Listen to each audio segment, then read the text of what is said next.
Yeah, welcome to 98.9 Northwest FM. Paul, marketing tech guy, and the very awesome tech challenges we always have when we kick off here at Radio Land. Good to see you, folks, and a big thank you and a big hi to you out there. If you just joined us here on 98.9, you're checking us out via tunein.com and also our Facebook page at Paul Mark and the Tech Guy. Let me just start by saying, tell all your friends. Great session with Aaron, 6 to 7 just before us. But Paul Mark and the Tech Guy, I'm in the chair. I'm exhilarated this evening. Got a wonderful guest. But before we kick off the show this evening, I just want to let you know, if it's your first time you've listened to us this evening, we're three blokes, one podcast, and plenty to talk about, from community and sport to current and controversial news, and of course everything tech. Tonight's program titled Connection and Community. But before we introduce our wonderful guest this evening, I just want to challenge the great man himself, my co-host, one of the co-hosts anyway, Mr. Mark Watt. Now, listen, mate, I've got 7 tips for bringing Essendon back, because I know, mate, you always rant about on this show how Essendon's not sort of performing too well. And guess what? I'm going to get our guest this evening, who loves the football fraternity. We're going to get him involved on the top 7 at 7 o'clock. What do you think about that, Marcus? No, it sounds good, mate. And I think you got inspired by the Essendon, because they heard my rant last week. I couldn't believe it, but the Scott, the coach, actually heard this station, heard our rant, and I think he used it for the players at halftime.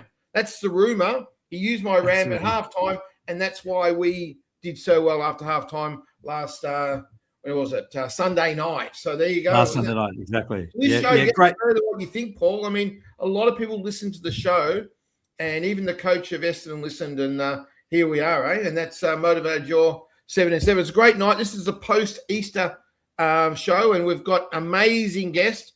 I tell you what, we just keep getting the guests just keep getting better and better, Paul. Better and better, mate. Exactly right. I tell you what, he's fantastic. And well done on choosing, I guess, to share with us this evening. But we're also complimentary is the wonderful program we've got on this show each and every week. I want to challenge our Facebook guests, our Facebook viewers, to jump on and send us a message. Jump on there and comment. And also at 989 Land, you can text us on 0444 777 987. I'm liking that little bit of interference there, but let me say, connection and community. Serial entrepreneur, investor, personal branding expert, and founder of Westend Business Hub, Mr. Imran Kashem. Welcome to the program, mate. Thank you, Paul. Thank you, Mark and Julio. Thank you for having me. Hey, it's great to have you, because I'm quite excited about tonight. And Julio is he is over the moon. He's never met someone like you, because you're sort of like his role model. And he just wants to listen to every word, and he's going to learn so much from you. And it's just going to take him to another level tonight. So very excited about tonight for Julio, but also for our guest, Paul, because we're going to learn about what the importance of connection is and community. And, right. We've got an entrepreneur in the house. He runs about 10 businesses, all very successful. He's a living legend down there in Werribee. And we're very privileged to have him at Northwest FM. How you feeling, Julio? Can you feel the vibe? Can you feel the excitement? Are you must be really happy. I am. I'm extremely happy. It's not like I'm held by gun or anything here, so it doesn't feel that way at all. Well, mate, I know you love it. Imran, it's so good to have you here, mate. And mate, can you just start off by telling us a bit about your journey? I know you haven't been in the country, forever. You weren't born in Australia. You came to Australia. It's a great story. So if I start my story, I'll have 2 parts of my life. Like I came from Bangladesh to Australia in 2008. And I'll tell you a funny story about choosing Melbourne or Australia to come. So I was a newspaper journalist back in Bangladesh. and I was a young blood and doing like ad report and other thing, and my life was little bit of risk. My mom said, "Son, you need to leave this country. I will give you all money you need. You need to leave this country." So I have two options that time. Either I have to go to UK or Australia. I choose Australia because of cricket. I'm a big fan of cricket, and I choose Melbourne because I like to watch MCG cricket, all the match in MCG. So that's why I choose Melbourne. Wow, how about that? So good, buddy. And so you got to Australia, and I mean, you're now a living legend down there in Werribee. You run a lot of businesses. How did you start your business? And then you weren't happy with one business, and you got several businesses. What happened? So when I came to Australia, I told you I was a newspaper journalist, and in the beginning I was struggling with my language. So the language barrier is one of the thing, and I found like photography has a universal language anyone can read. So I was taking photo, and then I became a professional photographer, and then I started photography business. When the COVID hit, that is the challenging time. We can't take photos online. We can't do the business is totally closed. So that time, like my realization was, egg in a one basket is not safe. So from COVID, every year I'm focusing multiple business, multiple income stream, plus helping the community. So I run a co-working space called Westend Business Hub. So people come here, we do business. We also not only business, people come here to talk to me or talk to others. The mental health is behind the money, business, challenge, everything that give me to work more harder. And also when you work multiple business, like what I found one metaphor, like I grow up a family. I have 5 brothers and 1 sister, and I'm the youngest one. So my brother and sister used to look after me. So in terms of a multiple business, when you have a multiple business, you're like most busy business or the business you have started earlier, that also look after the business you have started, because you have the same clientele, you have the same business model or different model, and people trust you on business, people trust you on the other businesses as well. So that make it in the surface, it looks very much like running multiple business is challenging, but if you know the system, it's not that challenging. Good as that. There you go. I think that's a good lesson for you, Julio. How you react to that, mate? You're a guy who just got one egg in your basket. Now he's saying to you, got to put more than one in your basket. How are you reacting to that, Julio? Well, that's a good idea. You know, I don't think I've got enough eggs in my basket at the moment. I don't do enough. So I have to spread out my wings and try to achieve more, I think, by the conversation. See, Imran, Julio's hit the nail on the head. What gets you, because he's just scared, he's sort of trapped in a lot of ways. Julio's very trapped. What makes you go and start your second business and take that risk? Because you could be safe like Julio with his one little egg in his little basket, and you actually decide to put more eggs in your basket. How do you do that? What's your advice to people listening out there like Julio? So his first thing is you have to fight with yourself. Like you have some fear. Oh, I'm not good at that. I'm not happen. This is not that. There's people have lots of. Everyone has some fear. So first thing first, you identify your fear and challenge yourself. So like when like 10 even 5 years before, if you asked me to come this show, I was thinking, oh, my English is not great, or how people talk about me and this, so many things, and I will say, nah, Mark, I'm not comfortable. But now anything you tell me, Mark, if it is logical and thing, I'll follow, and I will challenge myself. That's so right. That thing. And second thing is you need to surrounding with the right people around you. business entrepreneurship, if you are surrounded with the right like-minded or people who already done this, so their advice, you with them, the challenge they share, that is a big lesson. Yeah, Paul, don't you think Julio's got the right people around him? Absolutely. I think look, Imran there himself, and you, Mr. Watt, without any doubt. I think you can pick up a few lessons from these two blokes down here. Absolutely. I probably could, yeah. You're right there. Probably good. You're right, though, Imran. I think it's important to surround yourself. And I'm sure you've probably had a lot of knockbacks. So as you've wanted to surround yourself with maybe some key people in certain industries, some of them maybe have put their hand up and sort of said, hey, whoa. What do you do to get around that? Or do you just look for someone else? Or, how do you process that? Who do I want to align myself with and get to know? So I have two things. One is I add people in my life. I also get rid of some people in my life. So people who are energetic, who give you energy, who challenge you, who is motivated, who is dedicated. I want them. I like to talk to them. I get energized. This type of people, I bring them my circle of influence. People who are negative, who are not challenge themselves. I don't fight with them, but I don't want to connect more with them. At the end of the day, I have 24 hours. I have family. I have businesses. So I want to surrounding with the people who are dedicated, who want to, who think more than their own self. They think bigger, or they want to do something. They are very dedicated. They are very passionate about community, business, and also something they want to achieve in their life. So this type of people, if I say that, sometimes I offer them free lunch or dinner because I want with them. Yeah, you want to get to know them more. Yeah.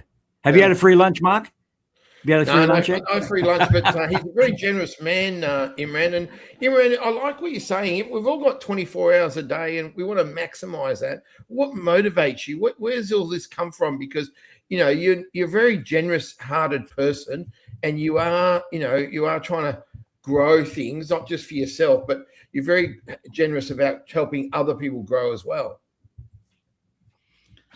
I tell a story I haven't shared with you. I know Mark like a year. I came I have two accidents that is like I come very close to my my life ended. So I have 22 stitches in my back. Someone stabbed me. And someone stabbed you. Other thing is like I was about to shoot. Someone about to shoot me. So these two things, after these two things, I say I got my extended life. Whatever I do, I enjoy. And whatever I want to contribute to this community or the world, apart from my family and surrounding and my community, I want to contribute that. This is one thing. Second thing is, like in my beginning of my journey in Australia, I went to Shepparton for my visa reason. And that time I don't have any job. And I was, me and my wife, we are start finding jobs and other things. And someone advised me, you can do some leaflet in the letterbox. So we found a guy and he gave us a leaflet. We was leafleting like that. I did this job 2 weeks. And we earned some money. But what story I like to share, we are before Christmas, we are doing that. And one guy came to me and said, you guys are working hard. You give everything. The Christmas is coming. And I like to give you $20. Wow. I said, you don't need to. I don't ask. I don't need that. He said, this is my peace of mind. And I still remember that $20. Yeah. Wow, yeah. And this is like someone, and at that time I was, life was different. Yeah. So that $20 value me a lot. If I can give 20 million to others, I will be more happier. Yeah, there you go. Isn't that awesome, Marcus? Yeah, no, I love your spirit, Imran. And Julio, it's a good thing to learn and to grow in this way, isn't it? It is. especially seeing stories like that where they're more positive and moving forward. Yeah, it's great. You got a great energy, Imran. Coming up around the corner, we've got 7 ways that you can win an AFL footy game, and this is for our good co-host there, Mark Watt. I want to ask Imran to give me a hand for that one. Also, talking tech with Julio as we sort of draw near to the show. The tech's doing really fun tonight, mate. Thank you so much. Money talk, and also we've got a 5-minute replay with Nathan. But it's always great having these wonderful guests each and every week. Facebook, Paul, Marketing and Tech Guy. Also, tunein.com. You can check us out here on 98.9 Northwest FM. Love you. Love your energy there, Marcus. Mate, tell me, all right, what so you've how long you've known Imran for? What's the not that long. We've been friends for probably a year or two, Imran, have we?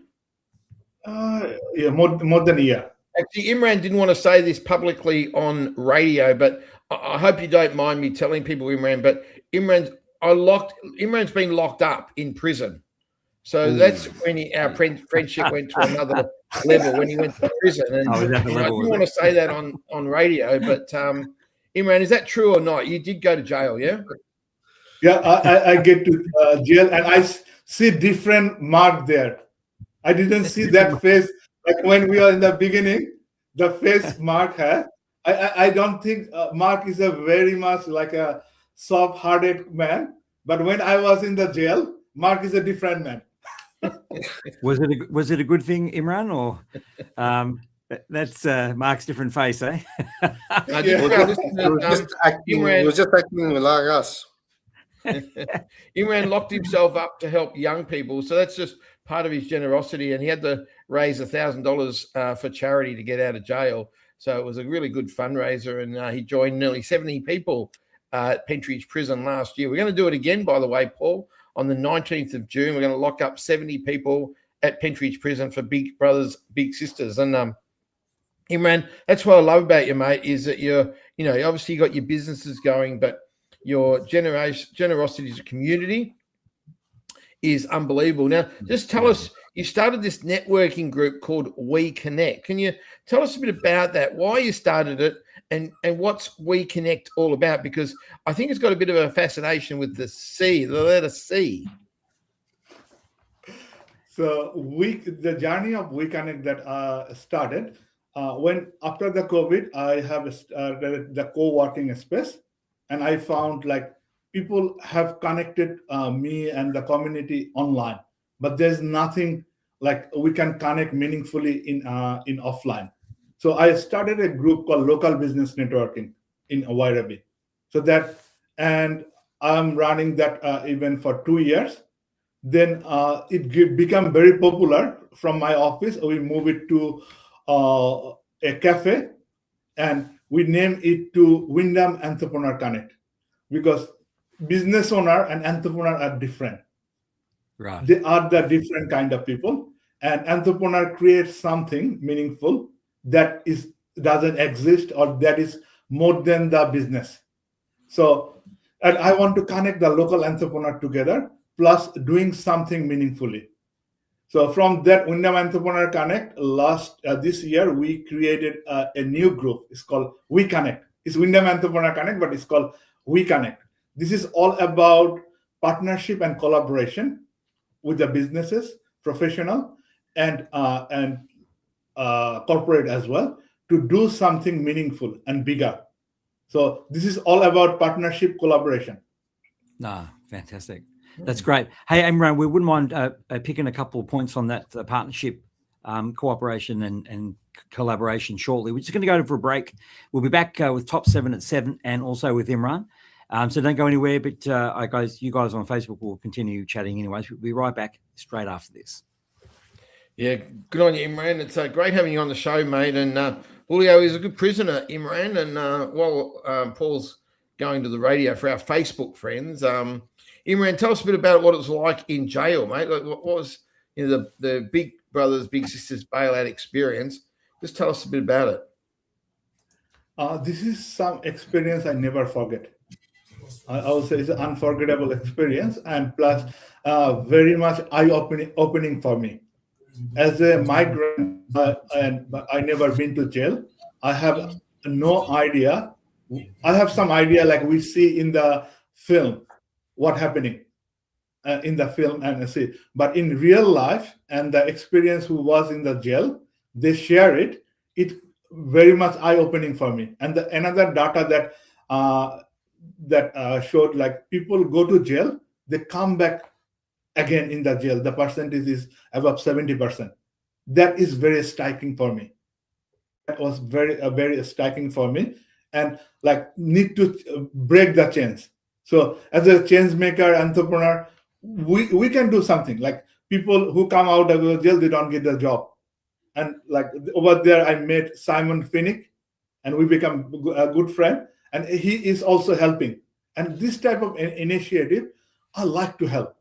If I don't go to that experience in the jail, I don't have this realization and this impact in my life. Like, I can do more. I can do more for the people who are victim for that. Yeah, no, good stuff, mate. And Julio, you've done a bailout before, haven't you? Yeah, years ago. We're back at White Lions time. How'd you find They're it? really good. They're actually quite enjoyable. They do a good job.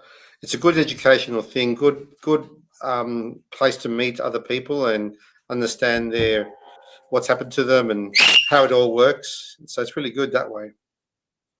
Yeah, it does help. The stories, Imran, are very powerful, aren't they? People's personal stories are very powerful and motivating to us all, you know? Yeah. I'll say, for me, and I there's other people with me, we share, like, we don't know this story. And this is very powerful and thought-provoking as well.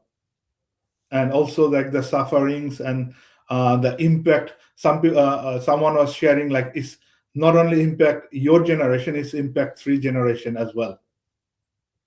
And what did your friends say when you told them you were getting locked up and going through this experience? What's their reactions? This is definitely like they got great experience and great thinking. So they will come back, and not only come back, they will bring the friends as well. The people who are like-minded, we're gonna bring together for the next bailout experience, so that we want to not only charity, but also, like, the thing people need to know. Yeah. It's an educational thing, and it changes lives because, you know, not only does it raise money, but it raises a lot of awareness, a lot of education, and people are very motivated after the bailout. So, you know, we love doing the bailout, and we love seeing the impact of it, you know? Yeah. So, So, and look, so with your We Connect, I mean, that's a great vehicle you've got to connect to people, but also to make a difference in the community, yeah? It's definitely like people come together and put great-minded people in a one roof. This is my challenge to bring them. And when they come, I think great minds come, the partnership, collaboration, idea, sharing, that all happening together. So, and the feedback I receive from others is like, someone say, you helped me a lot, or you helped me that I was in a challenge that overcome with meeting this guy, or you introduced me with someone, or I get friend, now we talk each other. So so many different impact. So it's an encouraging thing for you, because a lot of people are getting a lot out of it, and because, like, to keep doing what you're doing, you know, it's handy to have that encouragement, isn't it? Because it's not easy. You know, you probably pay a price for it, because, you know, it's not an easy thing to organize these things, is it? So it is a hard work, but it worth. Yeah. I would say it is a hard work, but it worth to doing it. So otherwise, like, I can spend time in so many different ways, but what is like when you see the feedback or reaction and other when people sharing it, or you meet some people that you like to meet, or you learn something by coming that event. So when people share that is what, but in terms of the if I say money or effect, it needs lots of effort. lots of energy, lots of people to connect. Though it is a 3-hour event, it could be 300-hour job behind the scene. Because, not every business owner is going well, are they? I mean, some of them are really struggling. So having someone like you there to encourage them and give them these networks and connections and friendships is so important, eh? It is very important. Sometimes people share, sometimes they don't share.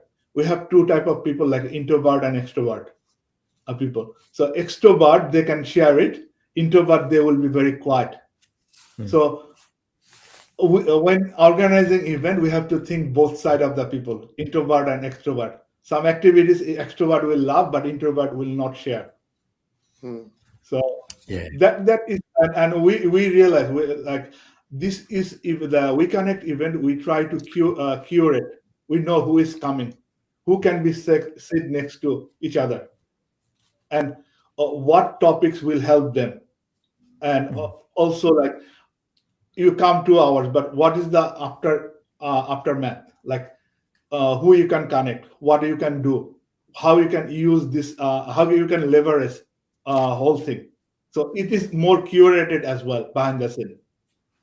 Fantastic. Hey, Imran, I just want to reach out there, connection and community with you this evening. How can people from the West get in contact with you? Do we connect to our webpage? Is there some way that our guests, if they want to reach out to you and connect, what's the best way to do that?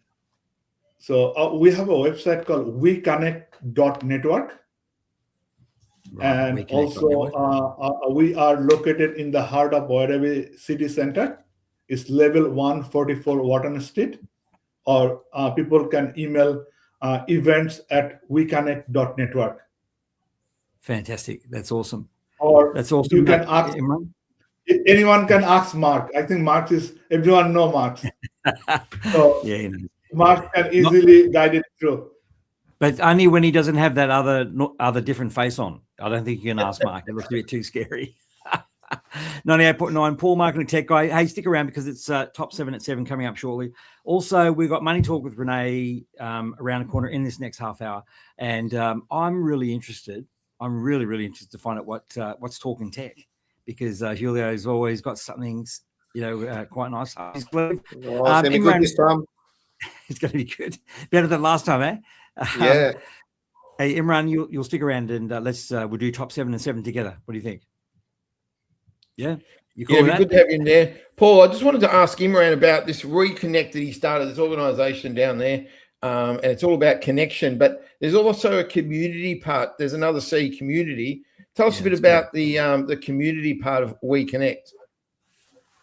So we got different community, like business community, even non-for-profit, and lots of things together, and also community, like especially Wyndham community, they come here, they support us, and also we're gonna support back to them as well.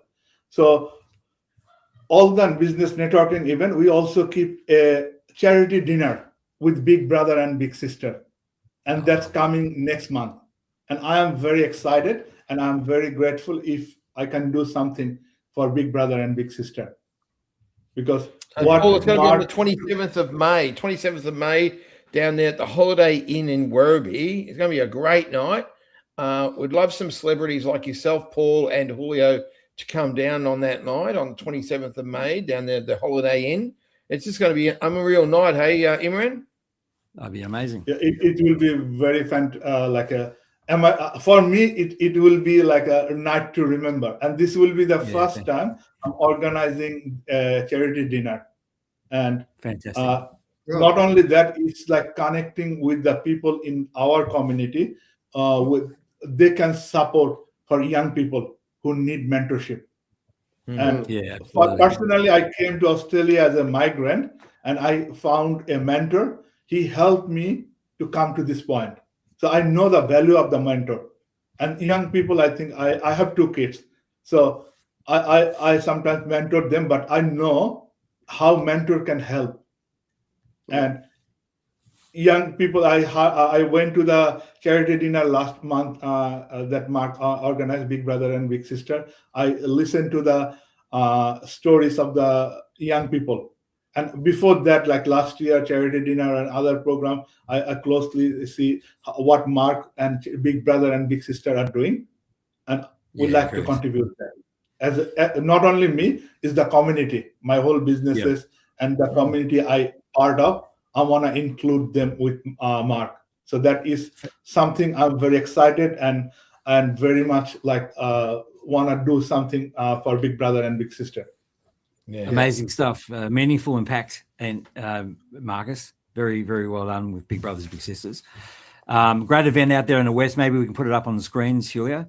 And if you're still looking for people, registrations get behind Imran and the event at Holiday Inn in May 27. Unfortunately, I won't be able to attend. Marcus, I'm not here, but we'll love to hear some great stories.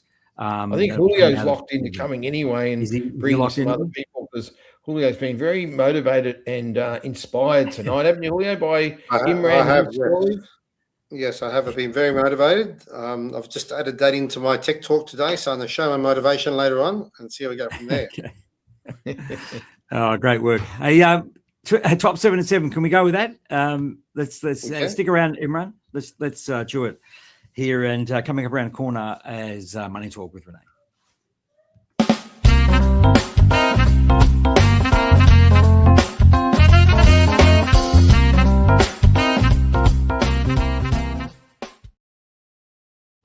Well, Marcus, what I like to say all the time when we intro top 7 and 7, we love the little cartoon there. Thank you so much, Julia.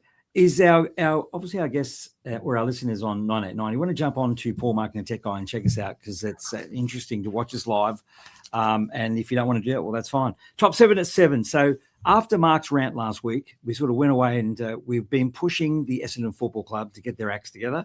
And I know Imran's been praying hard, because Imran's actually a Geelong supporter. So, I mean, I like the team Geelong. I mean, they're pretty cool. They're doing okay.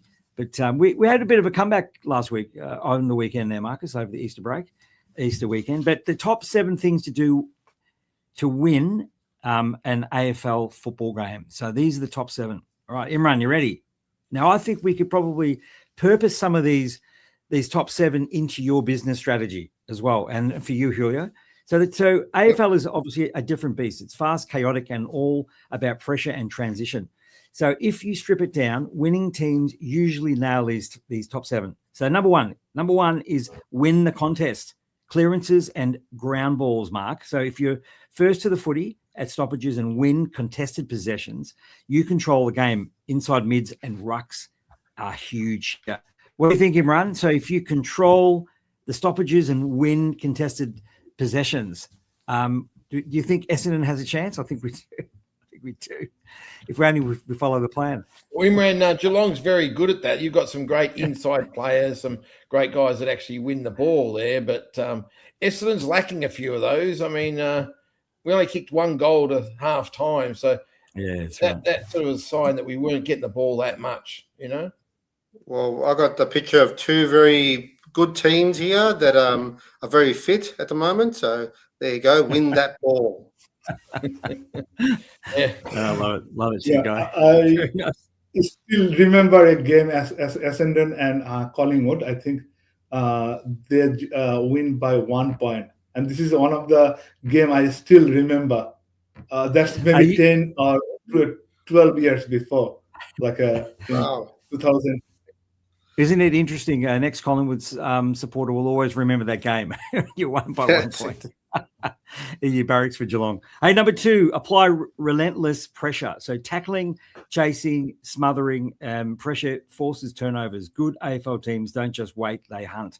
I think there's some strategy that you were just talking about earlier, Imran, is that you hunt for the right people to surround yourself, immerse yourself in the right conversation. So would that be a strategy in business? Business is like, you don't need to wait for the opportunity. You need to create it. Need to create it. Yeah, I like that.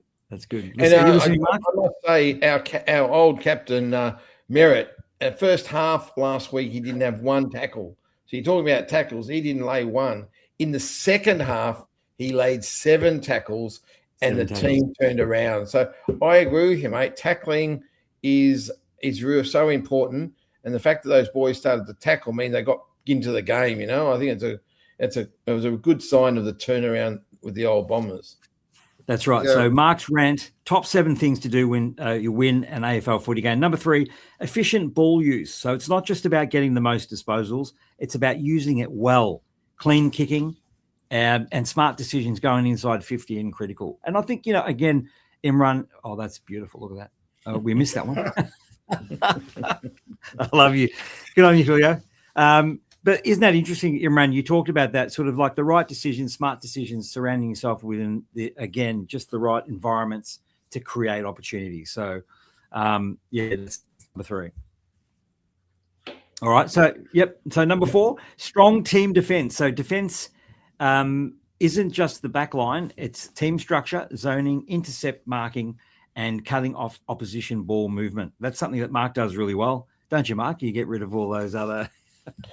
Well, it's interesting that Imran said he gets rid of a few friends, and it's an interesting one, Imran. It's so you feel like you do have a think about who you're hanging around with, and think, okay, are these people helping me, or are they, holding me back? Is that what you're saying? Yeah, I give an example. Some people are battery, some people are vacuum. So the vacuum people will suck your energy, and the battery people will energize yourself. So defending is also like a part of the strategy. Yeah. Okay. And you're not always like offensive. You need some breathing time. You need some strategy thing. And this is a part of the business as well, I think. Yep, definitely. And how can you become someone that gives life rather than takes life away? What sort of things do you focus on? Because I suppose we can all be better at it. What do you do to really make sure you're a life giver, Imran? So my mom said one thing, like you have 2 hands, 2 sides of the hand. So this side is better than this side. You can take from someone, but this side you can give it to some people. Someone, yeah. So that's a good way of looking someone, at it. And yeah. I think givers are the winners. Yep. The more you give, more you gain as well. Awesome. That's great. That's great, Imran. Top 7 things to do to win an AFL footy game in response to Mark's rant last week. Forward pressure and conversion is number 5, and we'll just march on pretty quickly. Number 6, fitness and running power. So teams that can keep running. Imran, you keep running, spreading and transitioning in the fourth quarter usually take control. So you've got to keep going. You can't give up. Have you ever given up in that period of time that you've been in Australia, Imran?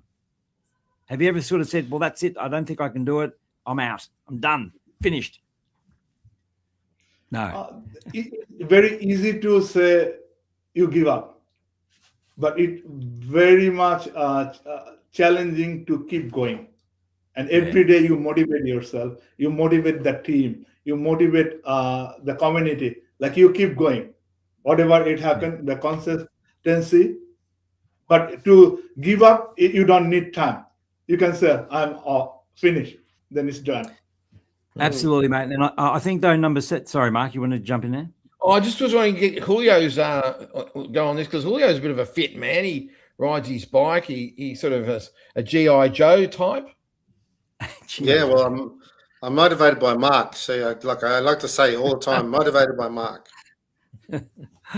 Well, I'd say if you don't give up and keep going, Imran, I'd say number 7 is working. So the top 7 things to do when you win an AFL footy game, all because on the back of Mark's rant last week, is discipline and composure. So avoid giving away free kicks, 50-metre penalties and silly turnovers. Stay calm under pressure, especially in close games. So, and I think you need to have the discipline.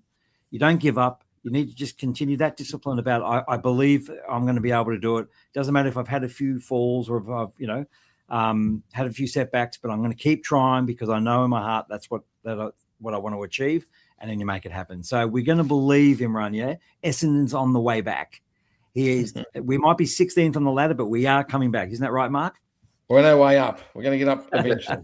Hopefully Richmond will give us a win in a few weeks.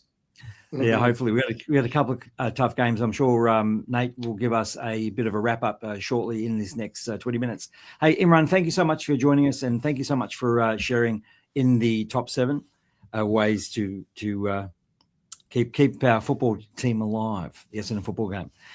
Marcus, don't go anywhere because we've got Money Talk just up around the corner. You were ready to go there, Julio? For Mark's rant or?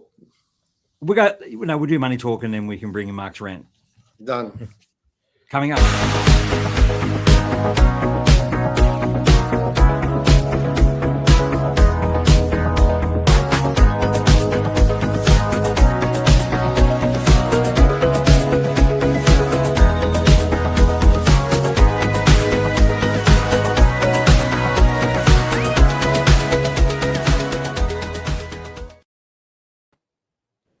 You know what, mate? We love hearing from Rene each and every week. And I know Mark's learning big things every time you present, Rene. So Money Talk with Rene, 30 years in the industry. And what I love about you, mate, is that we don't count your beans, but we add beans to your count. So welcome to the show. Yeah, thanks, Paulie. And thanks. Good to see you again, Mark. And that was really good stuff, Imran. Really good. I've got my pen. I'm taking notes. So, yeah, absolutely, mate. Well, actually, I've got some charts to throw up this time, mate, for Money Talk. I'm going to bore you all with it, figures, numbers. Oh, the figures thing. What we want to do, though, we want to. So far, we've talked about a lot of retirement type subjects, and we've brought up about age pension. But I thought let's have a chat about how the age pension actually works. So, hey, fellas, you okay if I share my screen and yeah, for sure. Don't forget we've got Imran here, and he's growing his nest egg, and he's going to have a lot of money to invest. So he'll be a good person to hear this show as well. All right, now let me see if I've got the right page up. No, that's not the right page. Keep trying. So keep trying. Let's get rid of that one. Sorry, guys, bit of blank air. We don't like that, do we? It's all good. It's all good. Right. So while I'm finding that screen, age pension is all about really it's free money in retirement, so we should always be considering when we're thinking about retirement, we should be thinking about, okay, am I entitled, and how do I manage to try and get some entitlement? Because clearly there are boundaries, there are limitations, and hopefully when that screen comes up, I think there it is. You can see, guys, they're the normal rates, right? So what that confusing table is trying to share with us today is that, let me scroll that up. What are the limits? So we've got here, what are the limits for a full pension? So to get full entitlement as a single person who owns a home, now all of this you can find on the internet. So I'm just going to try and use this 5 minutes to educate our listeners about, okay, what should I be looking for? So if Rene's a single person and he owns a home, then to get full pension entitlement, I need to have assets excluding my home. So your home's not included in that count. I need to have it under 321. Now, if I don't own a home, so let's say I rent, then I can have a bit more in the bank. Does that include your super, Rene, as well, or just? Yeah, absolutely does, mate. So say for a couple, they're allowed to have up to 481,500. Now, once I start having money over that, let's say I've got 600,000, I'm not going to get full pension. So the next table then says, what are the limits for a part pension?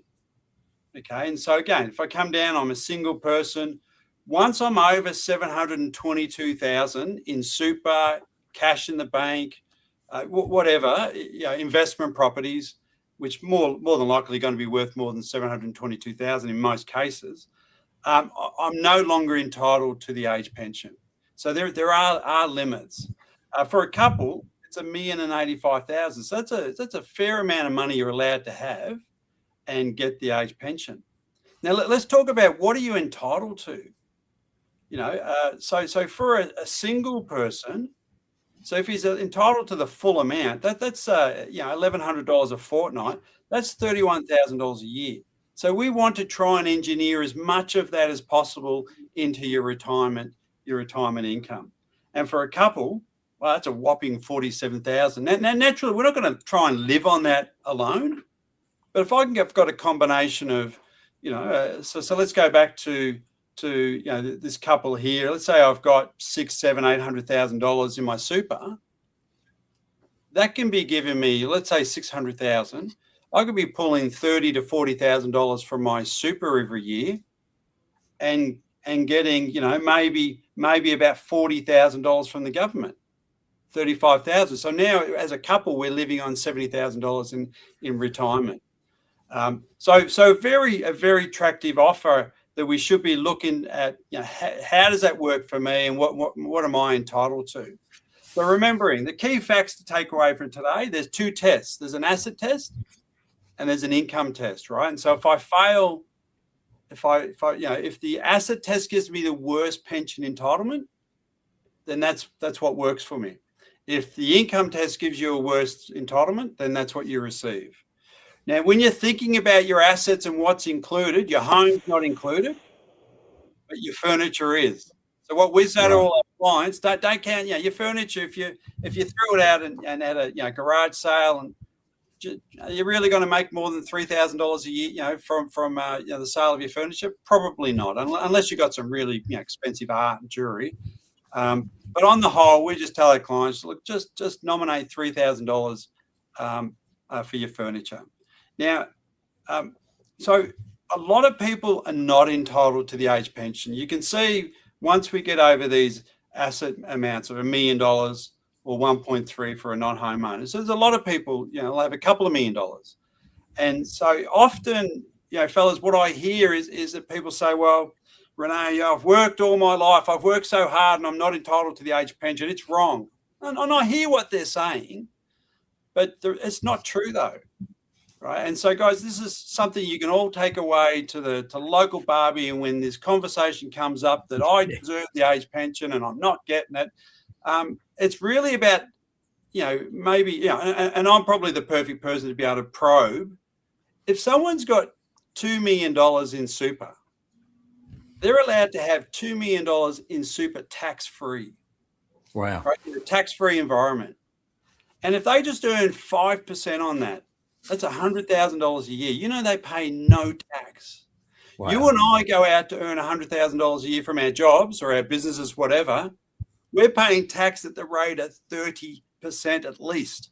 Minimum, right? Yeah. We'll be paying $30,000, $35,000 in tax. Yet that retiree with $2 million tax-free that's whinging that they don't get any age pension entitlement, they save $35,000 in tax.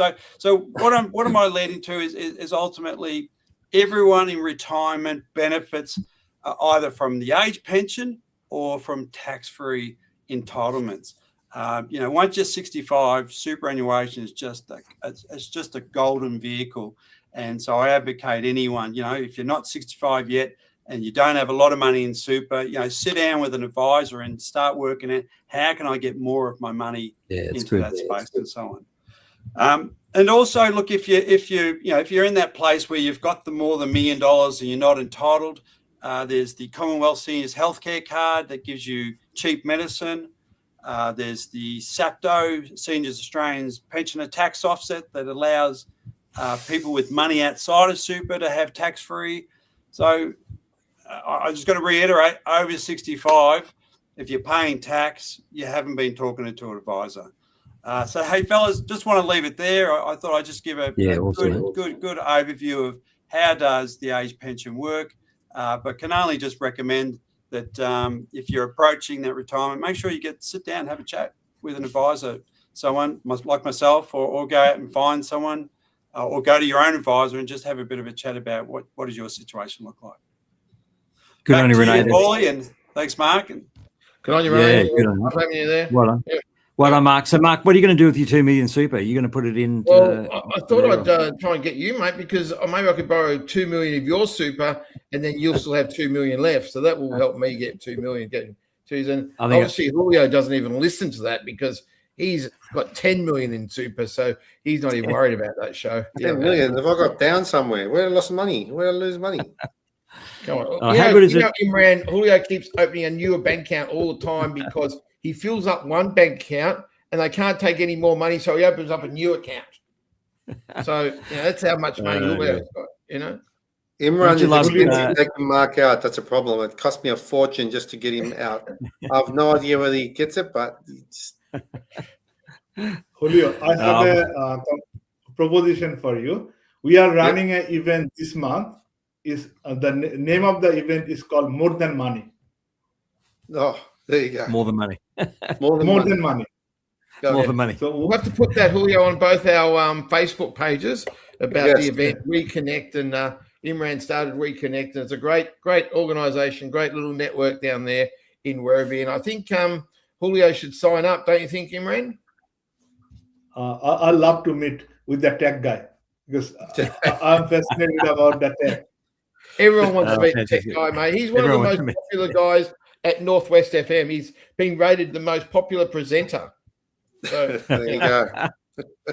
There you go, mate. 98.9 Northwest FM. Paul Marketing Tech Guy and the very most handsome, what is it, handsome or most rated tech guy ever? highest rated presenter on 98.9 Northwest FM, Julio Valencia. Hey, big thanks to Money Talk with Rene. We will see you next week. Coming up, I want to go with Mark's rant really quickly because, I think it's important that Imran gets a little taste of what Mark's like wearing a different hat. Now, I wonder if he's going to wear the different hat tonight. Coming up, Mark's rant.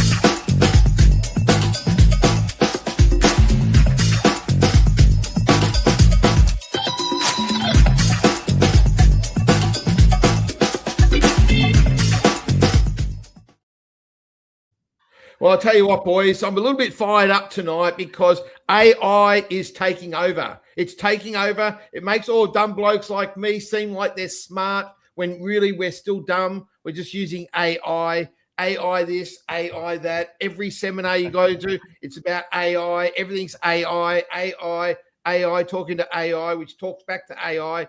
There's no more human involvement. We can't even make a mistake. We can't act dumb anymore. So it's taking away the whole community. And so it's just, I'm really wondering about this AI, where it's going to. I think it's going to destroy us.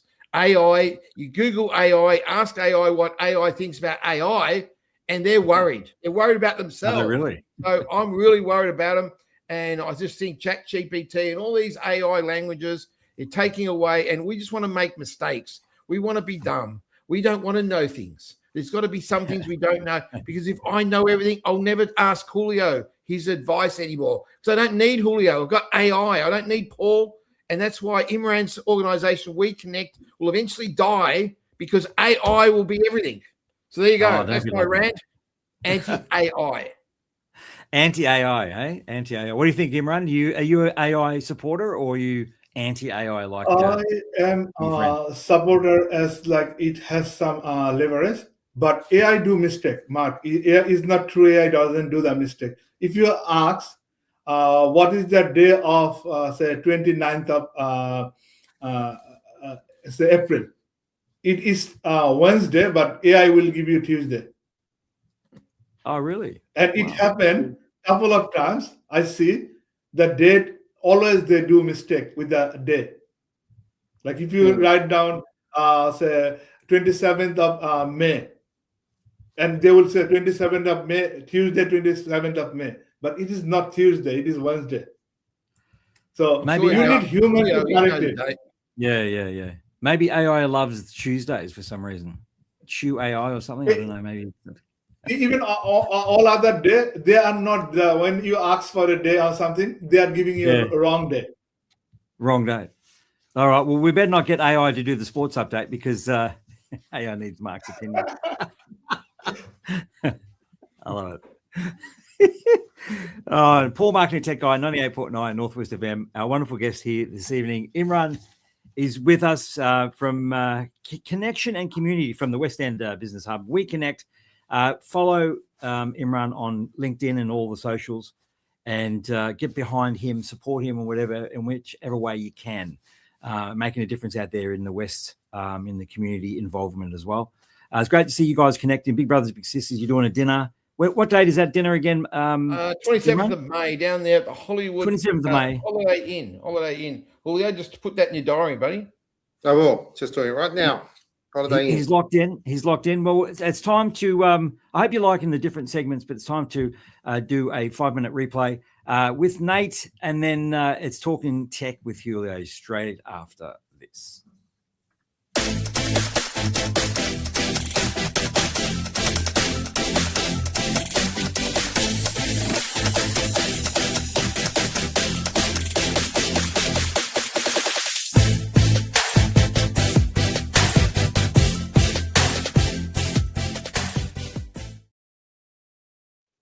Thank you for the cross. I guess we're here for another week of sports talk. So let's jump into it, and let's jump in by talking basketball. The NBL just wrapped up with an incredible Game 5, basically a grand final. If you don't know basketball in Australia, the grand finals are decided by a game of 5 series, not just the one game like an AFL grand final, a best of 5 series. And the Sydney Kings and 36ers couldn't come to a winner after the 4 games. So basically, it sent it to a do-or-die game in Sydney, which was played over the weekend. This was probably the worst-case scenario for the Adelaide 36ers, who definitely would have had a preference to decide that on their home court. But they went into enemy territory where an NBL record crowd showed up to support the Sydney Kings. The Kings shattered the attendance record with over 18,000 people. It was around 18,400 official attendance. And the game lived up to the hype. They experienced one of the greatest games in NBL history. The crazy thing is I'm talking about they weren't able to decide it after 4 games. They weren't even able to decide it in the game itself. The game went into overtime after finishing on a tie 95-95.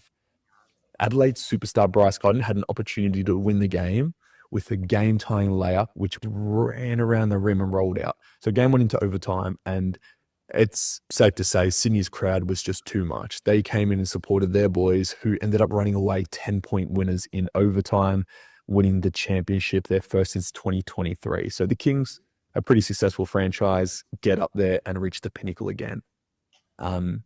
It's safe to say that the burgeoning rivalry between Bryce Cotton and Kendrick Davis didn't disappoint in this one either. They basically had identical stats in this game. Bryce Cotton, the MVP of the league, had 35 points, 9 assists in 45 minutes game time. And Kendrick Davis had 35 points, 14 assists in 44 minutes game time. So almost identical stats. However, Kendrick Davis did walk away with the last laugh, being named the Foot Locker Player of the Game, Finals MVP, and walking away with the championship, eluding Bryce Cotton. So that rivalry lived up to the hype, and yeah, an incredible series, probably the best one I've watched, and honestly, probably the best ever. So basketball in this country, it's on the up. Off the back of that, let's jump into some footy.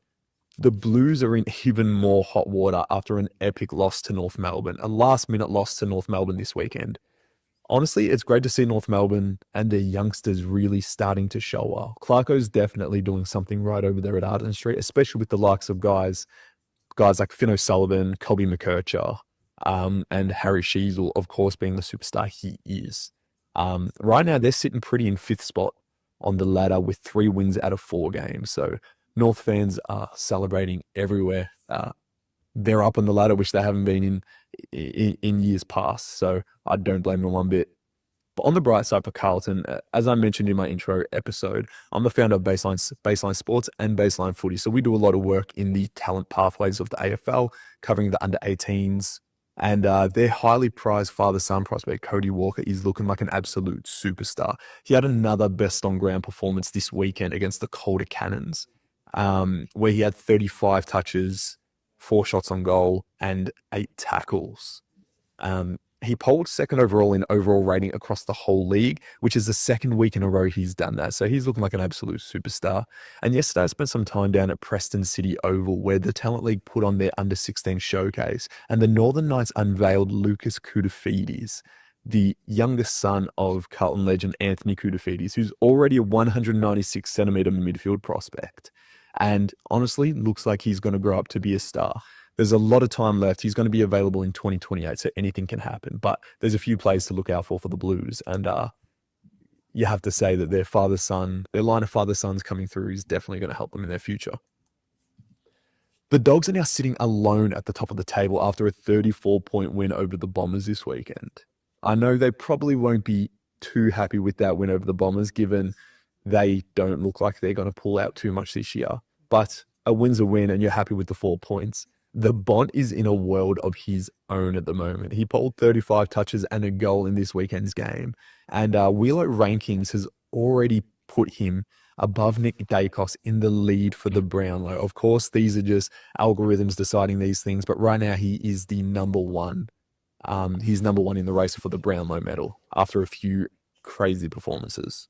On Nick Dacos, the Pies looked in all sorts without their superstar this weekend.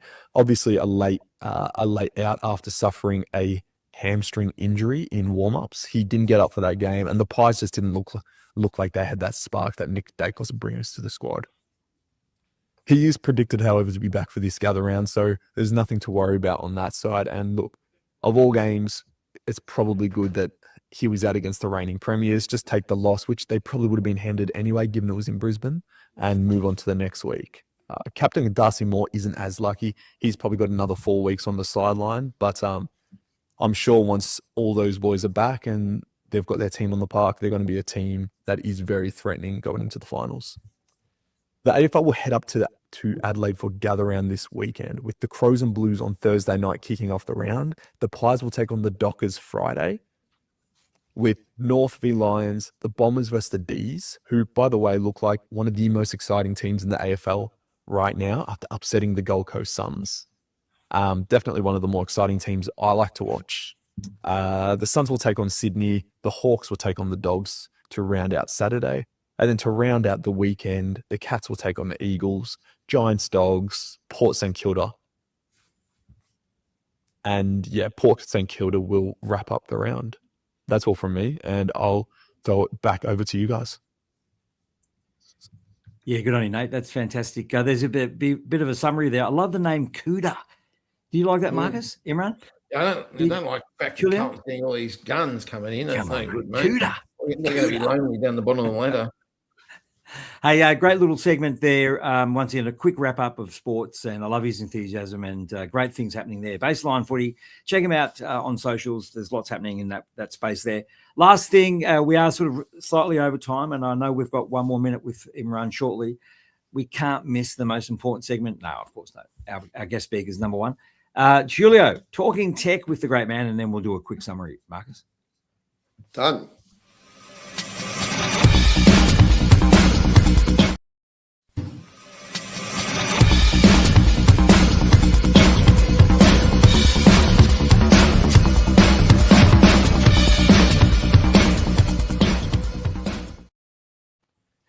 Now, how do we start this program? Now, we're talking about a lot of stuff today, especially about office stuff. So I decided to look at some stuff for the office and how to deal with what Mark thinks he is, which is the top owning boss. But me and Paul look at him differently, but that's just us two. But in most cases, you know, he does seem to understand the team, but mostly, I don't know, maybe a bit out there. So I decided to put forward some ideas for us, and that is one, how about some headphones just to cool down the day, make sure everything's all right. Now, these are the top of the range new headphones, basically noise cancelling, and for the more industrial view, when it gets a bit harsh in the office, you can definitely go for more heavier use. Also, if it gets out of control, there's also these new U-Butte wireless boom boxes that could liven up any officer period. So on the end of the day, this was the old system. Oh, yeah, come on. The new. I love it. There you go. Fantastic. Well done there, Julio. I'm loving the earphones. Imran's obviously got a pair of those, so you must have instructed him where to get them from. That's right, yeah. Well done, mate. Talking tech with the man himself, Julio. The most voted the most amazing presenter or co-host, as well as handsome co-host. I think it was. Was that right, mate? No, he's the number one presenter on 98.9 Northwest FM. And Paul, I just think, just as we summarise the show, you know, I think Imran started off the show with some great points, Paul, eh? And you know, I think his journey is inspirational to all of us. Absolutely, 100%. Thank you so much, Imran, for being with us this evening. And you know, I mean, reach out to Imran, get involved.